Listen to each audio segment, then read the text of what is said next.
Here's a question for you. You're really good at what you do. Perhaps you're even excellent. You show up, you hit your deadlines, you don't make mistakes, your clients trust you, your partners, colleagues, they rely on you. So why aren't more people talking about you? Why are people less qualified than you getting promoted, getting the clients, getting into the rooms that matter, getting the interesting work and the cool projects? Well, the answer is probably not your technical ability. It's more likely to be your visibility. And for a lot of brilliant accounting professionals, the gap is costing you a lot more than you realize. Welcome to the Inside Public Accounting podcast. I am Rob Brown, going solo today. This is a bonus episode in our series on rewriting the story of accounting. And this conversation is personal for me because it's about you. It's not just about the profession. A few years ago, I wrote this book, Build Your Reputation, and the strapline was grow your personal brand for career and business success. You can buy it on Amazon if you want to, but I'm giving you the skinny on it right here. We're talking about personal branding, what it actually is, what it costs you not to have one, what you can practically do about it, and what if personal branding isn't for people like you? Because we're in an accounting world, aren't we? And when I talk about personal branding, you probably think of Instagram influencers and throwing yourself all over LinkedIn, and I'm proud to announce, and we're really great at this. And it doesn't sit well with a lot of accounting professionals. But let's hit that myth head on. In episode 1 of this series, Chelsea Summers and I talked about the perception gap, which is the story that profession tells about itself in accounting rather than the reality of what accountants actually do. And that gap is costing the accounting profession lots of talent and perhaps the next generation of leaders, because we can all be telling a better story. So we're drilling down here into the personal version of that problem that lives inside your own career, because most accounting professionals are trained on a simple belief: get the qualification, get the CPA, get the chartered accountancy, do the work, master the craft, the opportunities will follow, the partnerships will follow, the money will follow. And that belief's not wrong, it's just incomplete. And the gap between what's true and what's complete is where these careers stall, because there's lots more in play than technical proficiency. If I was giving this title to this podcast, I would say the invisible career killer, why being good at your job is no longer enough. So it's a little bit scary, but I want you to feel comfortable with the idea of a personal brand when we get to the end of this bonus episode. The people that advance the fastest in this profession, whatever advance looks like for you, it doesn't have to be a route to the top. It could be the flexible work that you want, the schedule that you want, the clients that you want, the routine that you want, the opportunities that you want, work on your terms, some autonomy, some flexibility.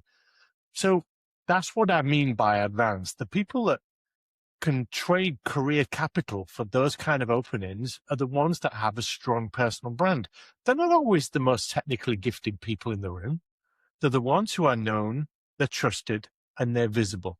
They're the ones whose name comes up when someone asks, who should we talk to about this? And this distinction I keep coming back to with reputation. It's what people say about you when you're not in the room. And personal brand is what you give them to make sure they think and say those things when you're not in the room. And accounting professionals work hard on their reputation and their technical proficiency, but they don't do it with intentionality in terms of building a personal brand that feeds that reputation. And that's what I'm trying to get at with this episode, because this invisibility is costing you. It's not an abstract thing. It costs you decisions, it costs you promotions, partnerships, referrals, recommendations, introductions to those clients that would value exactly what you offer. It plays to life's popularity contest. We're at the behest of other people's choices. People choose you to marry, to go out with, to date, to hire, to put on certain projects, to put you in charge of certain things, to go with you and not somebody else. We're always at the mercy of other people's choices. So what makes them choose you above and beyond all of their other choices? That's something to think about, because there are factors at play here. When a potential client or a new hire searches for you and finds nothing, that's a signal. This costs you before you're in the room with them. People will get hired because their name comes up and yours doesn't. It's not because they're better, it's because they're more visible.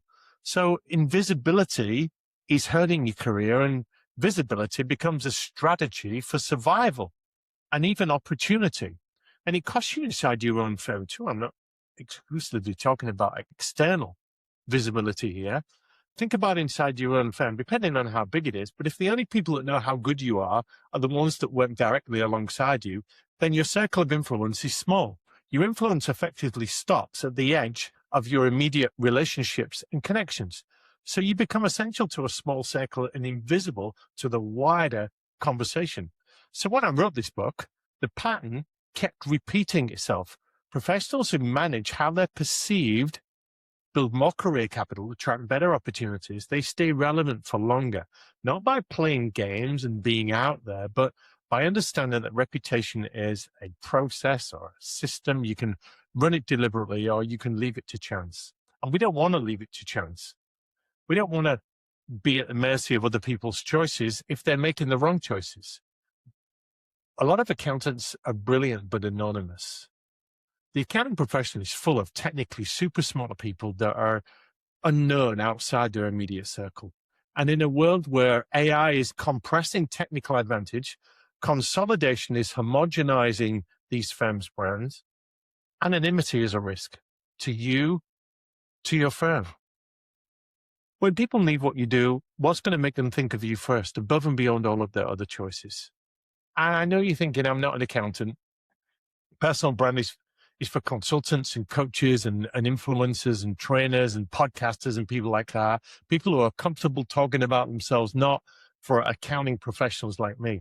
It's not for people whose job is to be rigorous, precise, behind the scenes, risk averse, advising, trusted. And I get that instinct, but it's wrong.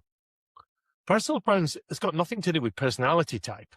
Some of the most powerful professional brands I've seen belong to very quiet, introverted people who have never sought attention. But what they did was become clear, authoritative, declarative. There was clarity about what they stood for, about what they knew at depth, about who they served best, about the kind of work they do, the things they enjoy doing, what they think about the issues that matter to the people that matter. They owned narratives. They put stuff out there. They shared things. It didn't have to be about them, but it could be about their thinking. So don't get clarity mixed with introvert, extrovert. It's not. You can be both. Yes, accountants are trained for precision, but these skills transfer. And if you are risk averse, fine. I get there's a rejection in putting yourself out there. It's in our DNA, isn't it? The risk of building a personal brand is feeling exposed. You put out that post that nobody engages with and you take it personally. You have a perspective that someone disagrees with and you look at the one disagreeing comment rather than the 5 comments that back it. And that risk is real. I'll maybe come back to that. But there is a risk in playing it safe. The risk of not building a personal brand is irrelevance. It's an invisible erosion. It doesn't announce itself. It shows up when the promotion goes to somebody else, or you don't get that phone call, or you don't get considered, or you don't get the terms of employment or the deal, the agreement, the contract that you wanted. The clients choose a competitor you've not heard of. They hire a firm that they felt they already knew the leadership of, and they didn't know you enough. And this is subtle. It's slow. It's quiet. It's compounding. It happens when you don't even realize it. And the profession, as we're establishing on this series, it already has a story problem, an image problem in accounting. We hit that in episode 1. People responsible for that are the leaders inside the profession, which is all of us, because we all lead, we all influence people. Even the most introverted people will influence 10,000 others in their lifetime. So the people that show up and tell a better story about themselves, about their firm, it's not marketing. It is a kind of personal marketing, but it's not institutional marketing. Individual human voices that people trust. That's what we need these days. People do trust personal brands more than they trust corporate and company brands. And if you're in any kind of leadership role, you especially need this. If you're a partner, managing partner, founder, board level, a firm leader, owner, or you want to be any of those things, the stakes are higher for you because your visibility shapes the culture inside. the firm and the reputation of your firm outside. We've done a lot of stuff on this podcast before on the cultural shift and the way that culture is a reflection of you and your values. People don't follow job titles. They follow leaders they can see and hear and understand and relate to. And when your team read about your thoughts on the profession, about the firm's direction, about what you value, about what you're on with, they make better decisions. They feel less uncertain. They stay. They become part of that narrative, part of that vision. They build familiarity, friendliness, trust with you. And let's talk about AI for the moment, because it's reshaping the profession, particularly the junior roles. We're in a knowledge economy, and AI is pulling the rug from under that. It's undermining the whole information economy that we live in. Add to that private equity, that capital changing ownership structures, the consolidation that's smashing firms together. Nobody knows quite who's in charge. Your people need more signal and strength and leadership than ever before. Even at your manager, middle manager level, these leaders who communicate clearly and consistently are the ones that hold culture together while everything else is going crazy around them. We know many of you listen to this podcast on the go, driving to work, working out, even doing chores.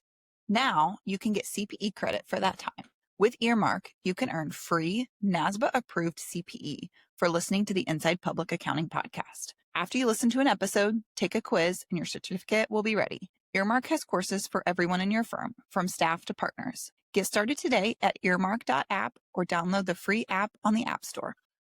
I see your profile as instrumental to helping you and the firm, because it's a recruiting asset. Think of the talent out there that are looking for a place to live. A client trust signal, because clients are looking for a place to live. It's a market positioning tool. People want clarity on where the best firms are to go, where they should be placing their business. Candidates are choosing between firms that feel like a known quantity because they've got to know their leaders, or the firm feels anonymous and it's hiding behind a logo and a brand. So the clients, the talent, your peers out there, the professional business community, these relationships and reputations matter. And they want to know the people that are advising them. We know that people leave companies and firms because of a bad boss more often than not. It's a sour relationship. It's gone wrong somewhere with the people. And if you're a leader, your LinkedIn profile is often more important to the firm's external reputation than the firm's own website, because it's the real human in the loop. That's the real point of view that people take advantage of, that people look at. And AI is making this urgent and not optional, because it's coming for the parts of the profession that used to be the foundation of our authority: technical mastery, speed to the right answer, breadth of knowledge across the rules. These used to create a hierarchy, a distance. It justified seniority. It positioned you as a trusted advisor. That's changing really fast. A 22-year-old with the right tools on their phone already has access to more technical accounting information than a 20-year partner has from a decade ago.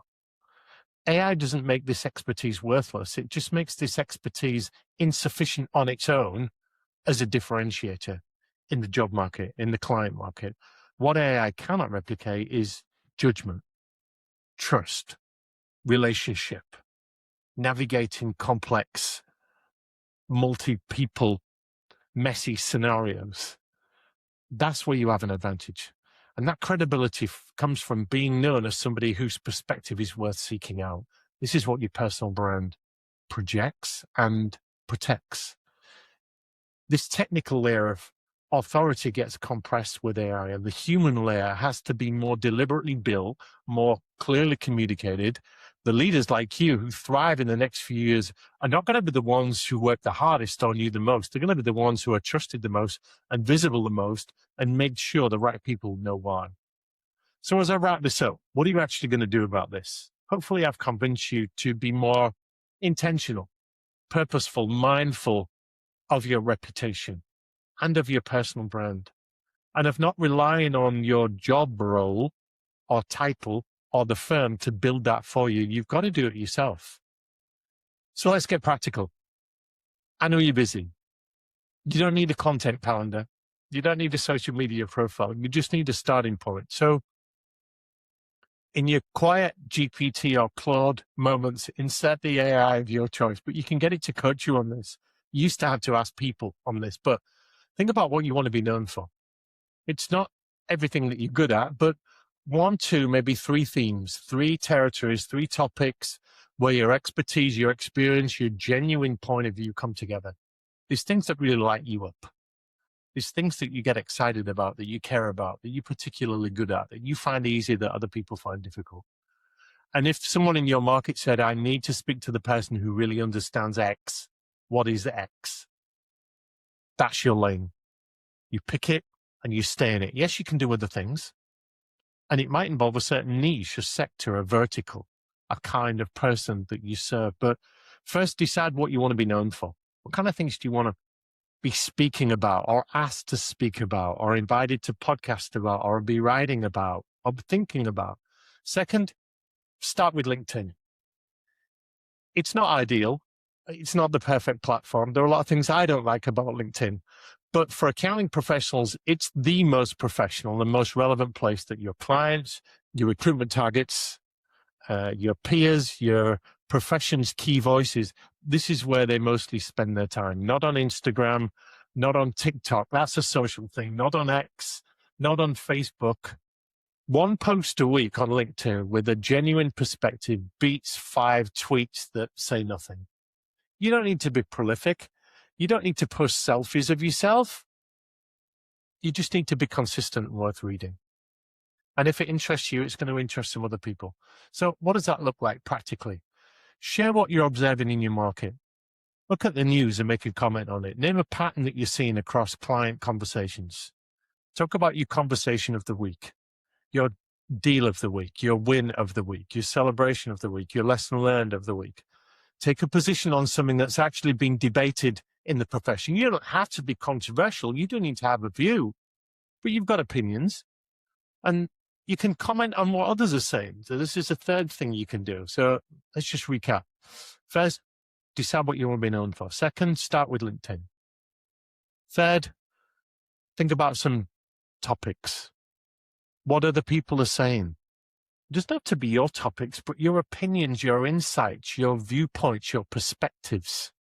This is really important. It gets underestimated.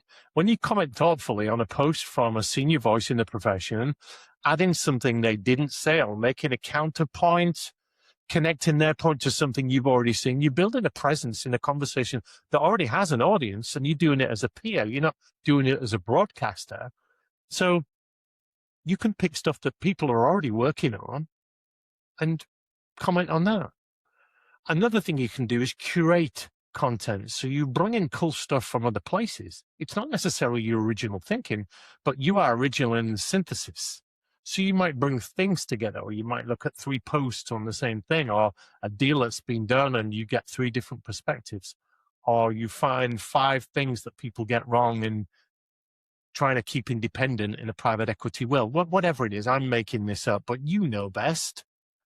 And speaking to that, fourth, reputation is a factor of networking. It's knowing and being known. So this involves you getting out there a bit, showing up at some events, not all the events, but we want the selective presence of someone who's clearly in demand, that carries a little bit of weight, more than someone that just appears everywhere. You're going to be selective. You're going to be high status. You might not need to speak or be on a panel, but it's just showing up and having the right kind of conversations. And then 5, I'd encourage you not to be vague and general and bland and safe, but be specific if you can, because the people that build a strong personal brand with real authority, they share things that they feel like it comes from somewhere, from real life observations, from patterns they've noticed, things they've learned, things that surprise them. It doesn't have to be confidential. You don't have to reveal any secrets, but it's what separates a credible voice from the noise. Look, personal brand counts. If you want to be anonymous, that's fine. If you want to be a well-kept secret, that's fine. If you want to be in a dark room and just do your accounting stuff and work with the people that you work with, that's fine. But we're in a crazy world right now, and we are fighting all kinds of forces out there to be relevant, to be informed.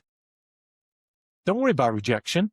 If somebody disagrees or criticizes, or if you say something what you regret, I promise you it'll be forgotten about next week. It'll appear in someone's feed and then boom, it'll be gone. But the risk of saying something controversial is much lower than people expect, because content that lands is insightful. It can be a little bit edgy, a little bit provocative, but it's the post that names something true that everyone else is thinking. It draws agreement, not fire. You can be edgy and vibrant and out there, but you can also echo what a lot of people are thinking. There's good stuff there. There's stuff inside you that should be out there. You don't mind a little bit of pushback. You're a really smart person. In a professional context, thoughtful disagreement is a signal that you've said something worth engaging with. It's not failure. It's traction. It's engagement. And don't worry about tumbleweed. You post something, nobody responds. The silence feels like proof that you made a mistake. But no, it doesn't matter that people will see it. It doesn't matter that they don't make a comment on it or they don't engage. Just keep putting it out there. Pledge to do a post a week for 3 months. What's that going to do? I've spoken to leaders who said they've hired someone because of a post that got 12 likes. I've had clients saying they chose to reach out because of something they read 6 months ago on LinkedIn. The ROI is almost always invisible. It's subtle. It's delayed a lot of the time. The tumbleweed doesn't tell you to stop. It tells you to keep going. So the story this profession tells about itself is rewritten one person at a time, one story at a time. It's not through campaigns and brochures. It's through individual human voices like yours that show up. They say something true. They do it consistently, that people start to know who they're hearing from. They know what you're about. You don't have to become a different person. You don't have to do it every day or build an audience of thousands. You just have to be clear on what you want to be known for and start showing up in the right places with some genuine perspective and let that compound over time. I interview a few leaders every month, and then we turn that interview, that fireside chat, into video clips and snippets and thought leadership pieces. It comes out of their own mouth, and it's amazing what they do in that interview situation. Look, as I leave you, you want to be respected in your marketplace, and you want to be known by the right people. You've got to build a personal brand. It's a starting point here. Hopefully we've stimulated you to do something. This is the Inside Public Accounting Podcast. I'm Rob Brown, and Chelsea Summers and I are going to be back in future episodes. But actually, I'm doing an interview with Alex Romero at the AICPA in the next episode to talk about what's happening in the talent pipeline and what the students and candidates are actually looking for and what these firms can do about it. And that conversation directly ties to everything we covered today, because the leaders who attract the next generation are the ones those candidates feel they already know because they've got a personal brand. Thanks for sharing the show. Thanks for watching, listening on platforms of your choice. We will see you next time on the Inside Public Accounting Podcast. We want to thank you for tuning into the show, whether you're watching or listening. If you're enjoying this podcast, then click below to subscribe and check out more from IPA.